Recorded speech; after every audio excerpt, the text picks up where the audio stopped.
Tout d'abord, merci d'être ici et bienvenue à cette nouvelle capsule sur la vulgarisation de la littérature scientifique dans le monde de l'éducation. Aujourd'hui, je parle des systèmes d'émulation. Nombreux sont les enseignants à mettre en place dès le début de l'année un système d'émulation. Les bons comportements sont récompensés et les mauvais sont punis, le but étant d'amener les élèves à bien se comporter. Malgré la popularité de tels systèmes, les recherches démontrent une efficacité discutable. L'idéal d'une bonne gestion de classe est l'autonomie de l'élève. En effet, celui-ci doit être amené à peser le pour et le contre des décisions qu'il prend, et ce, sans être influencé par un système de récompense et de punition. Or, les systèmes d'émulation maintiennent l'élève dans un cadre rigide où son comportement est dicté par les règles mises en place par l'enseignant. De plus, comme déjà brièvement abordé dans une capsule précédente, l'enfant est plus motivé s'il est engagé dans un comportement actif.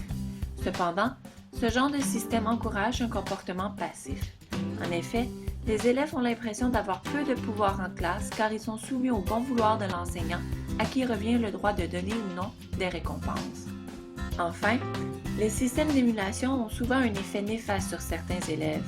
En récompensant ceux qui réussissent toujours, on finit par punir ceux qui ne réussissent jamais. Et comme le mentionnent Archambault et Chouinard dans leur livre Vers une gestion éducative de la classe, les élèves qui se comportent de façon appropriée et qui méritent des récompenses n'ont pas besoin de système d'émulation pour bien se comporter. Doit-on délaisser pour autant ces systèmes? Non. Mais il faut se questionner sur leur réelle utilité. Ces systèmes d'émulation ont d'abord été créés pour soutenir les efforts d'un élève en difficulté. Certains pourraient se demander s'il est juste qu'un seul élève reçoive des récompenses. À effort égal? Non.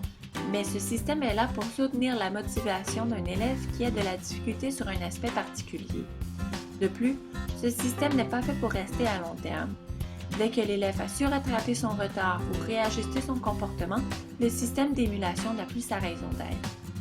Comment alors vivre dans une salle de classe agréable sans un tel système?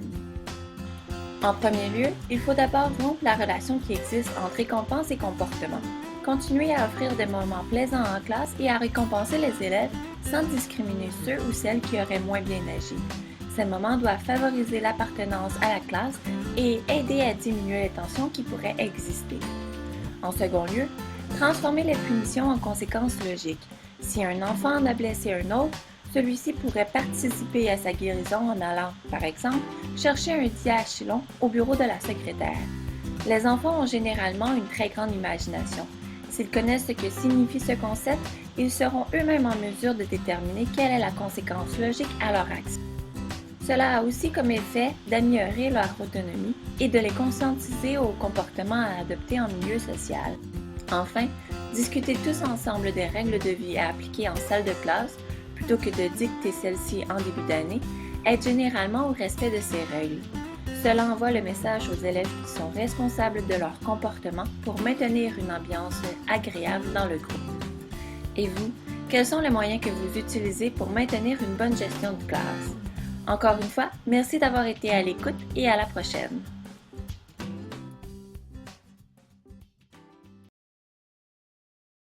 Created using Powtoon.